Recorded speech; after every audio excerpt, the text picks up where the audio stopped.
Okay, and now that we are recording, I'm gonna go again. We're gonna go into the create section. When you log into the Scratch account, you're going to be able to go create a project. All right, and we are going to create Pong today, which very simple Pong. We're not doing anything fancy, but I do want to give you a demo basically of what Scratch can do and how you use Scratch. So over here, these are the backdrops, and I want to make it look cool. So I'm going to click the backdrop button. I could upload my own backdrop. I could pick a surprise. I could make my own backdrop. I could choose a backdrop, or I could choose a backdrop. If I know what it's called, I can use the search button. I could choose these backdrops. They're all really cool. But actually, I'm just going to click the surprise button. Oh, sorry. I'm going to mouse over this and click the surprise button. And that looks like a great backdrop for me. You can use whatever backdrop you want. It will be fun. Now that we've got a backdrop, though, we are going to create a color line in the backdrop. Now that you've got the backdrop, add a line at the bottom of the backdrop. And so we're going to come in and we're going to edit this backdrop over here in the edit button. We're going to delete this backdrop, number one. We don't need it. And then I want to have a bar basically at the bottom. And the bar is going to be a single color, okay? I'm going to use purple. Let's go ahead and do this real quick. Just right here to here. Boom. Make it purple. Bam. I'm sorry. Make it purple. Make it purple. Oh, let me use the square then. Here we go. Thank you. Bam. So now I've got a solid color, just a border basically on the bottom. And in my code, I'm basically going to have a couple of sprites moving around. And if one of the sprites hits that solid color, then I'm going to have some issues, right? That's when I know I'm going to hit the bottom. So now I'm going to choose a sprite for my ball. And I do want to use a roundish sprite. So I'm going to go into the sprite picker. And there actually is a ball, there's a baseball and a basketball and a bowl. And really, you can use any ball-shaped thing or even non-ball-shaped thing that you want. But I'm gonna be simple right now. I'm just gonna choose this yellow ball. Again, you can use anything you want. We also want to create a variable. So we're gonna go to the variables over here. And we want to, because we care about the score, okay? So we want to be able to save the score, so I'm going to make a variable. I'm going to call it score. This variable is going to be for all of the sprites. Okay, so that means that any sprite, I can use this variable anywhere I want. And I'm not going to make it a cloud variable. I don't need to save the high score with all the various users and stuff. I just need a score, okay? And you can see that my score actually shows up at the top of my little window over here. This is where my game will be played, and this sort of big area here is where my game will be made. So now I need to make my ball kind of move around. So the goal is to get the ball to kind of move around, and then when you hit the green button, right, the green flag button, it's going to start. And we do want it to make it fairly consistency, right? So we're going to do the event blocks over here in the events. There's the when is clicked. So when the green flag is clicked, we're going to grab that, and we are going to, you know what, we're going to do some showing things. Well, we don't need to show anything because we only have the one backdrop. So we don't need to change the backdrop. But we do want this particular sprite, and I am putting this code into the ball sprite, right? Like, in fact, let me get rid of this sprite. We don't need that. Now I only have the ball sprite. My code right here is I'm going to go to a very specific spot. And I'm going to go to the center of the screen. I'm going to move my ball to what I think is the center of the screen right there. And then when I go into motion, this go to button has the numbers where the ball currently is. See -7 and -22, -7 and -22. Again, -7 right here, -7 right here, -22, -22. If I move the ball, those numbers don't change in the code, but they do change over here where I grab that code, right? So it's okay. Like, you can put the ball where you want. And in fact, when I hit the green button, my ball is going to go to what I've considered to be the correct spot. And then I also want to point in a direction. Right now, it's pointing in direction 90, which effectively is that away, right? And I'm okay with it going directly to the right. But when I want to start the game, I want the game the ball to kind of go upwards a bit. So I'm going to choose a different angle. And I could choose basically any angle over here. I can use this little, like, what is the fancy word for angle selector? But I don't know. As I'm moving this, though, please note that the number down here is changing, right? It's 90 over here, like 44. Over here, I'm getting negative numbers, which is interesting. But if I kept going, I would get positive numbers. Oh, look at that. I only get 180, and then I can get negative numbers. So negative numbers are on the left, positive numbers are on the right, and 90 is basically all the way to the right, and negative 90 is basically all the way to the left. That's interesting to note. So this isn't like a full circle. We're not going 0 at the top to 360 also at the top, right? We're going 0s basically straight up, and then we got negative 1s and 1s depending on the right or left side. So I like 43. That looks good. So I'm going to point in direction. I'm going to point in direction 43. Thank you. And then I'm going to grab that. I like the 43. This number here didn't change automatically, but I can change it this way, right? Drop it down, or I can type in. I can type in 43. There we go. I like 43. And then what I want it to do is I want the ball to move, right? So I'm going to go into a, it's a control because I want it to repeat. And for repeating things, for looping things, that's in control, okay? And I want it to repeat something forever because I want this ball just to move, okay? I just want it to move. So I'm going to grab that forever loop, and then I'm going to go back into my motion, and I'm going to use the move. Where's my move? There's a glide. There's a change. There's an if on edge bounce. I like that. I want if on edge bounce. Oh,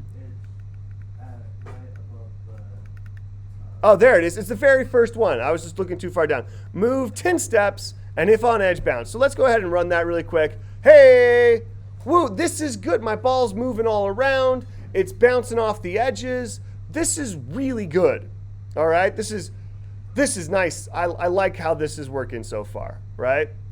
I like, look at all that movement here. We don't have a whole bunch of actual code, and we're already, and we restart it, restarts it in the middle. This is really good. But now what I need to play Pong, though, right, is I need like a stick. I need some kind of stick that I can use to, like, hit the ball with. So I'm going to add another sprite. Right over here, I'm going to choose a sprite. And I think I want a sprite that looks like a paddle, right? A paddle is effectively a kind of a straight line. You know, I don't know. Well, there's a button here. I could use a button, just kind of use it, make it maybe a little bit longer. You know what? Yeah, let's go ahead. I'm going to use that button. I'm going to come into the costume section. It's got two costumes, an orange and a blue. I kind of like the orange myself, so I'm going to delete the blue one. And then I want this to be maybe a little thinner. So I'm going to see if I can just make it a little thinner. Let's, oh, no, not do that. Delete that. Delete that. No, yeah, okay, perfect. Let's come here. How do I select things? Is this the select button? Yeah, okay, great. So I can select it. Let's drag it down. Oh, that's interesting. Let's drag this down. Beautiful. Let's drag that up. Okay. All right, that looks great. Cool. Let's grab this. Let's grab it down. So I'm just kind of reshaping the paddle to make it a little bit thinner, you know, and that way it looks a little thinner. Yeah, that looks fine. That looks good to me. I'm happy with it. So now I'm going to go in my code. And I want to be able to control the paddle with my mouse. Basically, I want my mouse to be the paddle. So wherever my mouse is, my paddle should follow. And so what I can do then is I can click that green events again. So on the start, right, when we start the game, I definitely want it to show up. I'm not hiding it, though. And then in the forever, because I want it to move around, because I want to keep checking like its location and making it be where I want to go. So I want it motion, and I want to go to, and right now it says random position, but one of my options is mouse pointer, which is really cool. I want to go to mouse pointer. So now when I hit that green button, my ball is still bouncing around, but my paddle is following my mouse. which is just really great news. Just really great news. I'm pumped about that. Super pumped. Yeah, I think I'm pumped about that. Sweet, sweet, sweet, sweet. All right, cool.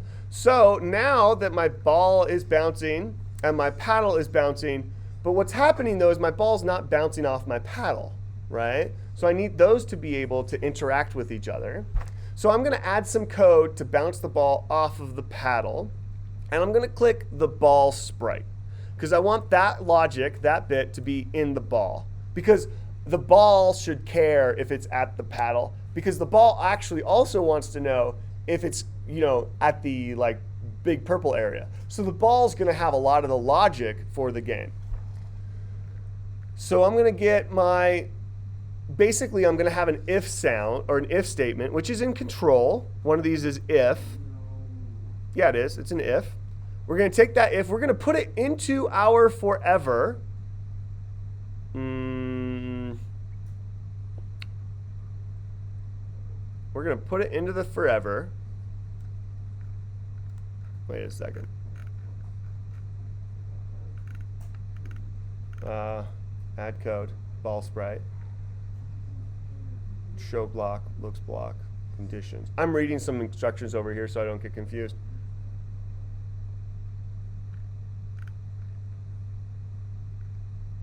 Okay. So I don't currently have a score right now. I'm good with this. But we're going to have this if right here. I'm going to have this if right up at the top, actually. Can I put it at the top? No, I can't. But I can put these at the bottom here, and then we're going to do our if. And the if thing that we want is we want to know a sensing thing if it's touching something. So we can go in here and we can go, is it touching? And we've called the paddle button 2, which is actually a really bad name. Let's change that to paddle. We can change the names of our sprites so that they're more readable, right? And so now instead of mouse pointer, we're going to check paddle. If it's touching the paddle, then what we want to do is we want to go to motion, and we want to rotate it, turn it basically, and we kind of want to flip it around, right? And so we're going to rotate it. Basically, flipping it around entirely is like rotating it by 180 degrees because that's how circles work. And then we're happy with that. We could make a sound happen. Let's go ahead and make a sound. Let's go play the sound. No, let's just start the sound, go pop, pop. And then let's try it. So now if we hit it, pop, it doesn't make any sounds because, oh, there it goes.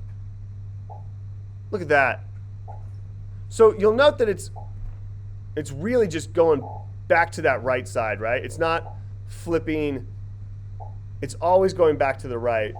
I would like it to be able to go to the left and kind of bounce off of that way as well. I wonder if there's a way we can fix that. So let's stop this. Let's change this 180 degrees by maybe turning the other way, or maybe just making it negative 180. Let's see what that looks like. So let's run that. Maybe it'll bounce off the other way. Nope, that didn't work. So let's go ahead and stop that. Maybe we change it by 90 degrees. Oh, that's much better. Yeah, 90 degrees looks good. That's kind of what I'm expecting. Let's, okay, well, okay. Well, interesting. 90 degrees works good when it's coming from the right, and when it's coming from the left, it looks a little strange. Huh. Interesting. Interesting. So I'm going to stop that. But that's okay. Thank you. Stop. Oh, wait. I think I just fixed it. So again, I think I'm just going to leave it with the 180, and that'll be fine with me. And what we're doing now, though, is we have got it moving. We've got it playable, but we don't have any score yet, right? Our score is still 0. So actually, when we hit the paddle, we want to, when we hit the paddle, we should have the score go up by 1, right? Hey, Yeah? look what I did. That looks great. Good. It even bounces off the paddle. Good, that's what we want. So we want the score to go up by 1. So let's go into our variables here. We're going to change score by 1, and we're going to change score by 1. And now if we run it, every time we hit the paddle, boop, score's gonna go up. That's great news. Now we want to know when we're dead, right? So we want an end game, okay? So if there's an end game, start the game, display a winning message.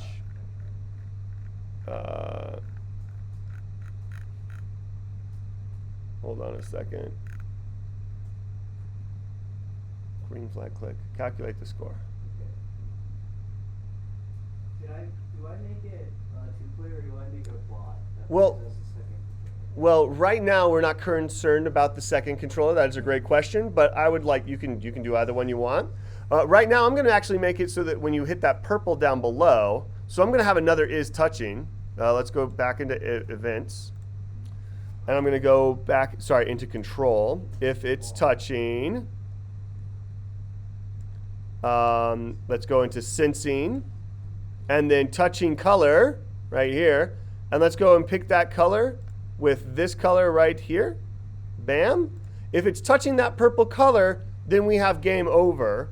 And so with game over, I want to go into control again, and I basically just want to stop everything. So stop all.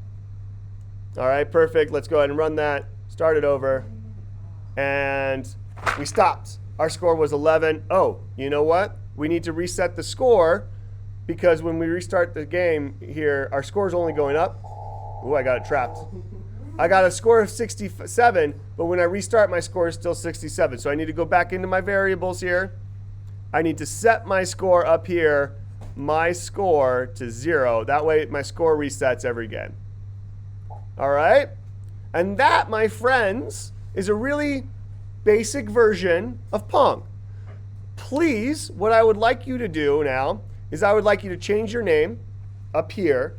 Give it like Pong and then your name. Okay? Or I guess I'm Mr. Lowe. And then you're going to click the share button. Now, if you have a new account, your share button might not be there. You might have to like confirm your account or something like that to be able to share. But you want to be able to share it. And then you want to have some instructions here. You know, use your mouse as the paddle. And you're going to click the copy link. And you're going to copy the link a bunch of times until it's copied. And you're going to submit that link to the assignment in Canvas. Okay? So I should be able to click the link and then go play your game of Pong. I'm very excited about this. I'm going to stop the recording and feel free to ask questions.